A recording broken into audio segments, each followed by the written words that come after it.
I'm Nick DiMatteo, and welcome to Music is Not a Genre's PODFAST.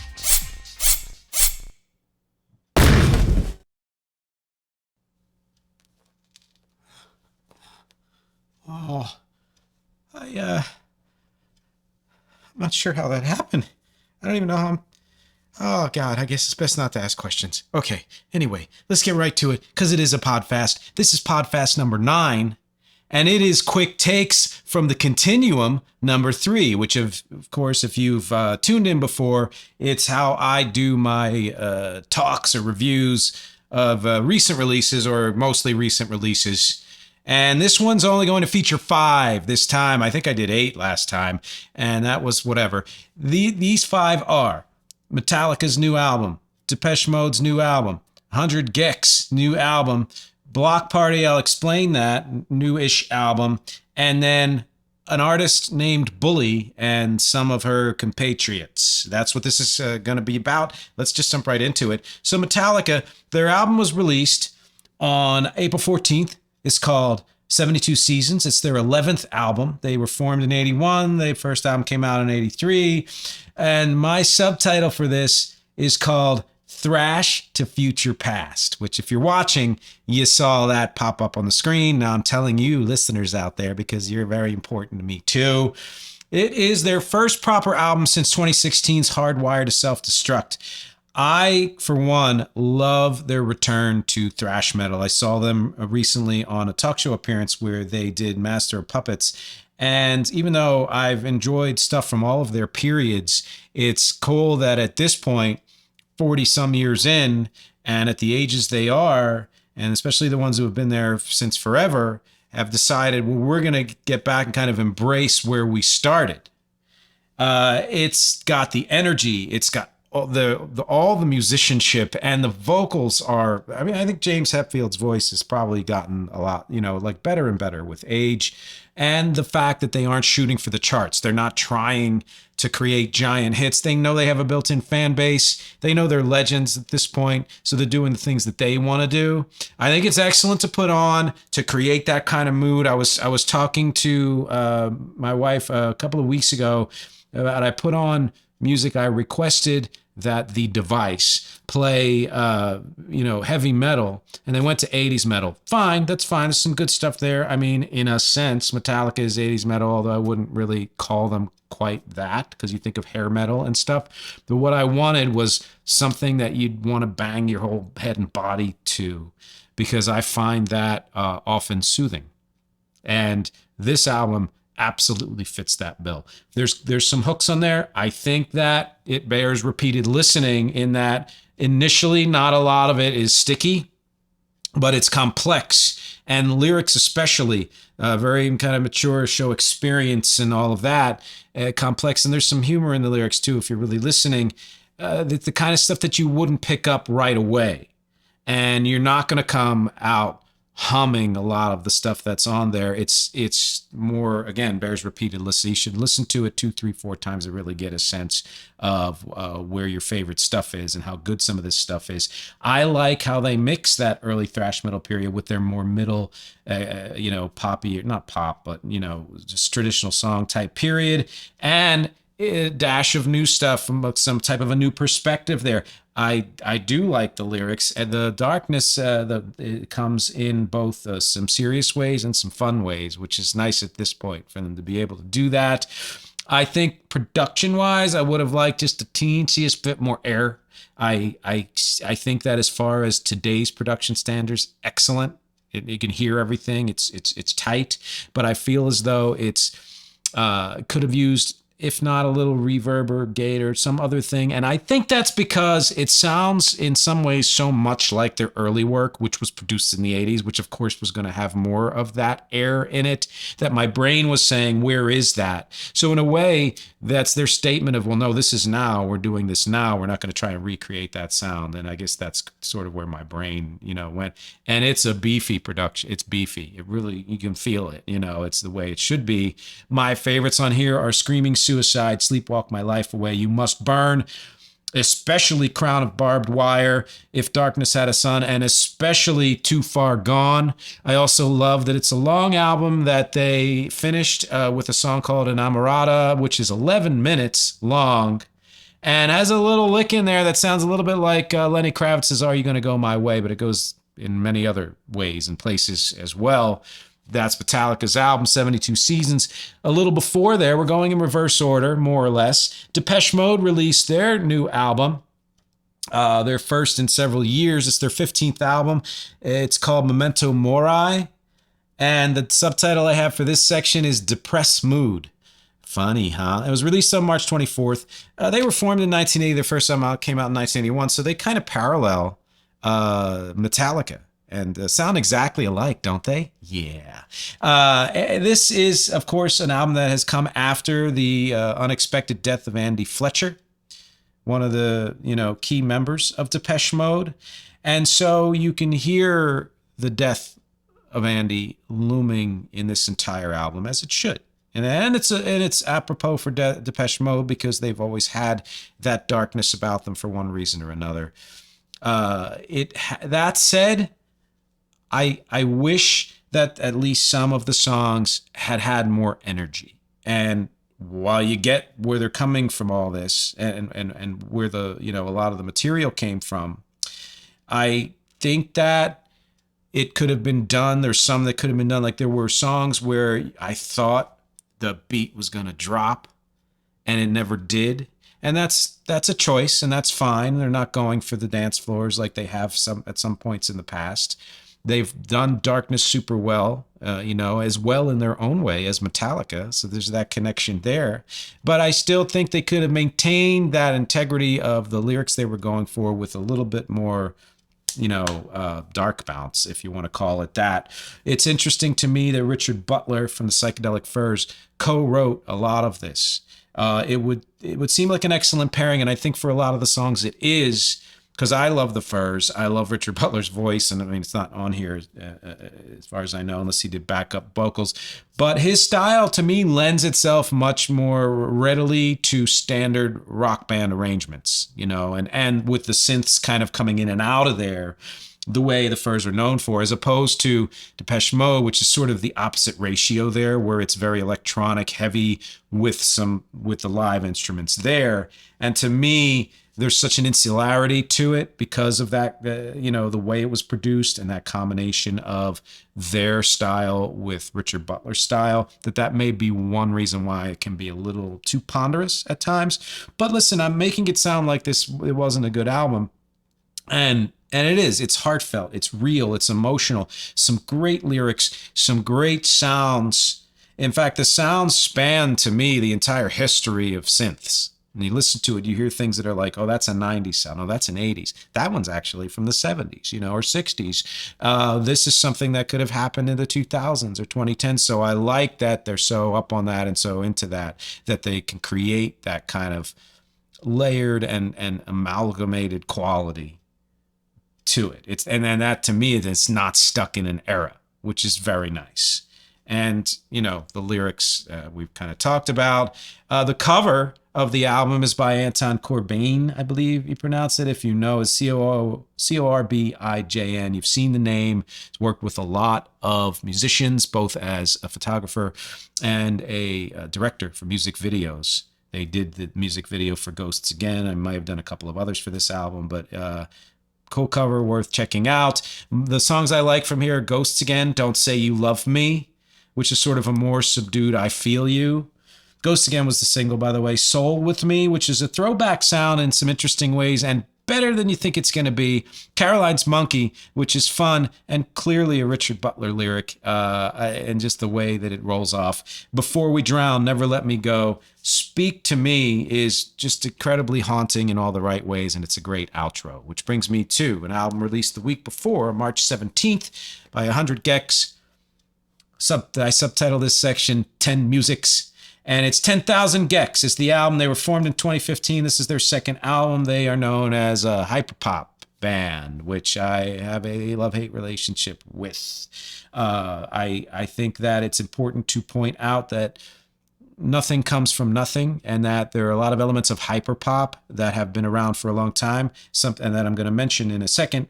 This is their major label debut, which melds their hyperpop style with various forms of indie rock. That's all I'm going to say, because it goes in various different places. It's not just all one type of indie rock that's combined. They maintain a lot of the glitchiness, a lot of the kind of tongue-in-cheek lyrics, or smarmy kind of smart-ass lyrics, which often work and often get a little overbearing. But that to me is just their style. It reminded me, and you may not know this band, but you go back and listen and you tell me if it doesn't remind you of them. Pop Will Eat Itself, PWEI, from the late 80s, early 90s. Listen to that band, and then listen to 100 Gex, especially this album, which combines that rockiness with the glitchiness and the hyper poppiness, and tell me that there's not a connection there. In fact, the whole album has kind of a turn of the 80s, 90s feel combined with a turn of the 90s into the O's, which is an interesting combination, and it was a little bit unexpected, and makes it intriguing enough that I've listened to it more than once and have enjoyed most of it. I'm not going to say it's a great album, because I don't know if they're necessarily at a place where they're doing great things, but they are doing intriguing things. It's important for a band that started out both so innovative in their own way, although again, nothing comes from nothing, but also very gimmicky, that they find a way to expand their palette before they become self-parodying. I think that this album is sort of a midway between that. It's a yes-no. They have done certain things and added certain things that have brought them out of where they have come from in ways that still, make it compatible, but have not necessarily morphed on certain other things like lyrics that might take them into a place that would expand their palette even more. And yet, again, some really good stuff.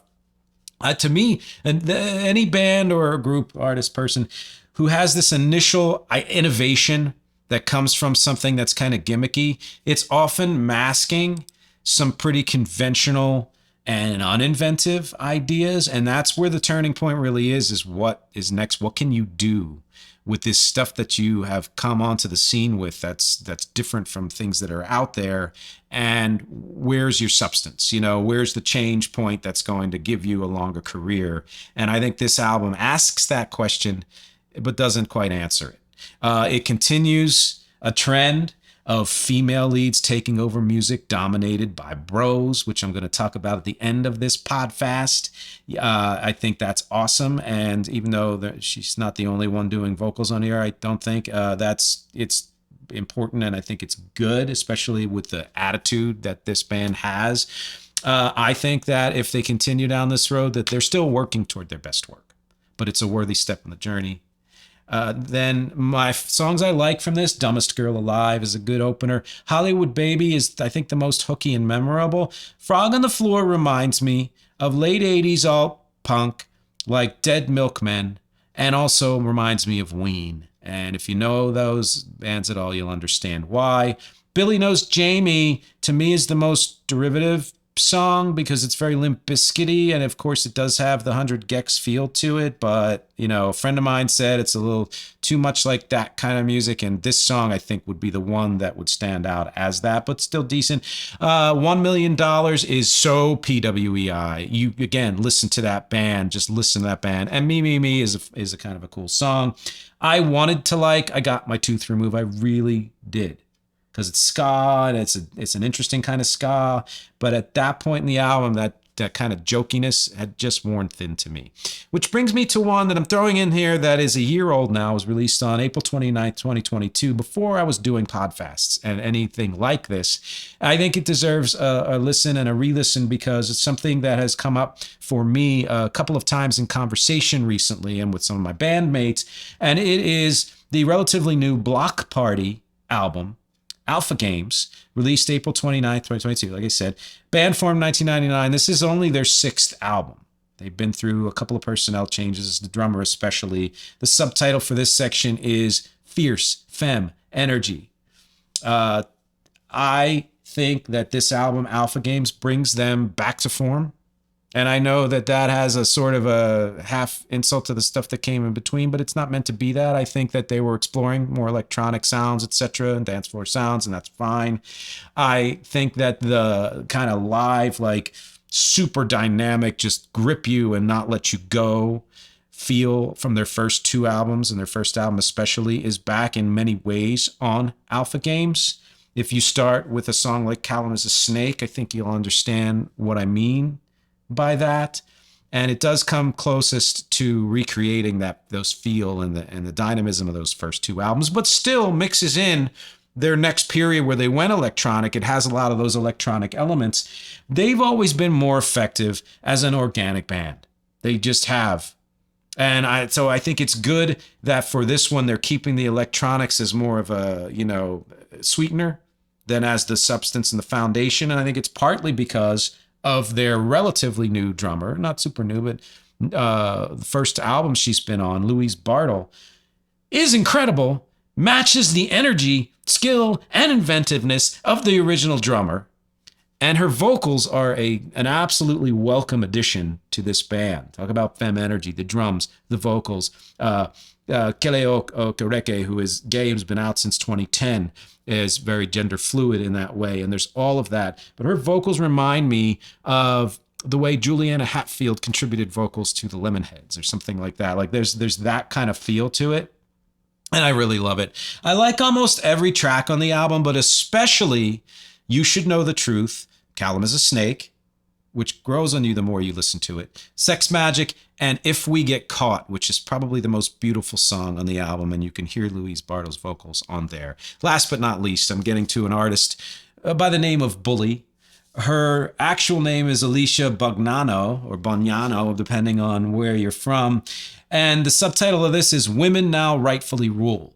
She's been around since 2013, started as a band, and is now a solo project, which I can certainly relate to. There's the new album isn't out yet. It's coming out June 2nd, so it's a weird thing to be talking about, but I wanted to give you an alert because some singles have come out, and there's a single, Days Move Slow, which is absolutely freaking awesome.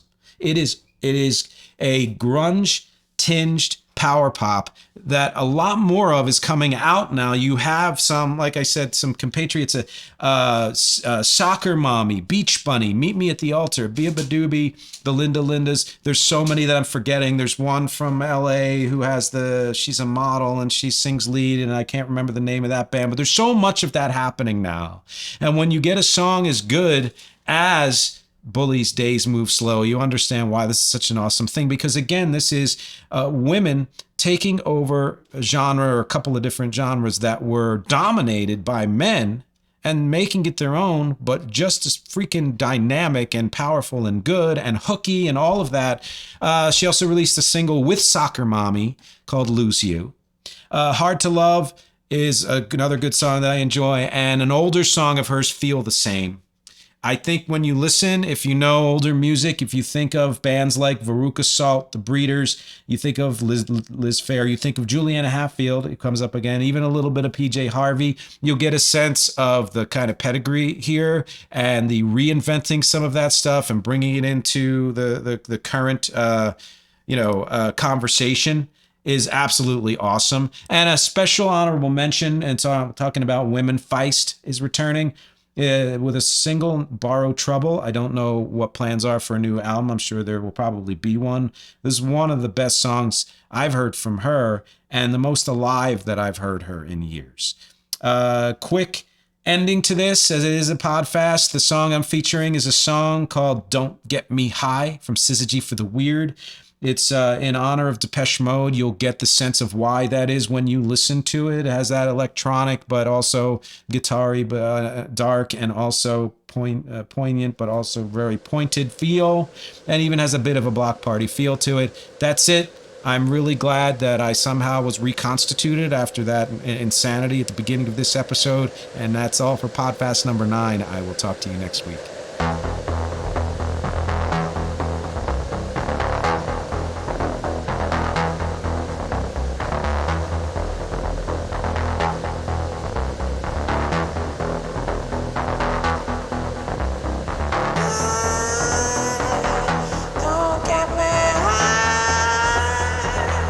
Don't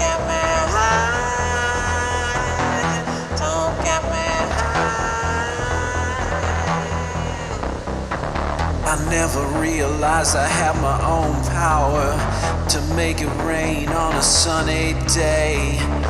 Bright light in a burning shower, I'm watching all the love wash away.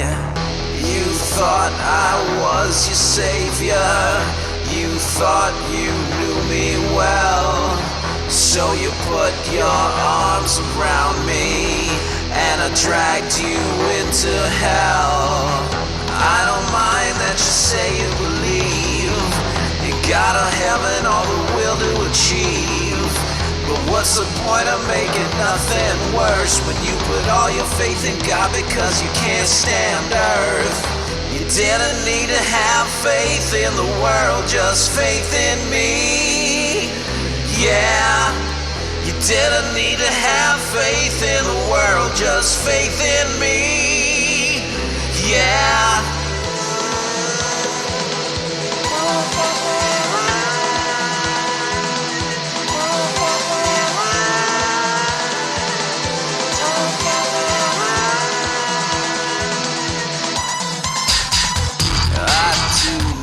Want to be someone else's fantasy. In your head what you see, I guarantee will not be me. I am the loudest whisper, I am the silent scream, I am the living illusion in your every waking dream. My breath comes from my dying, my death from being alive. I travel without moving and disappear when I arrive.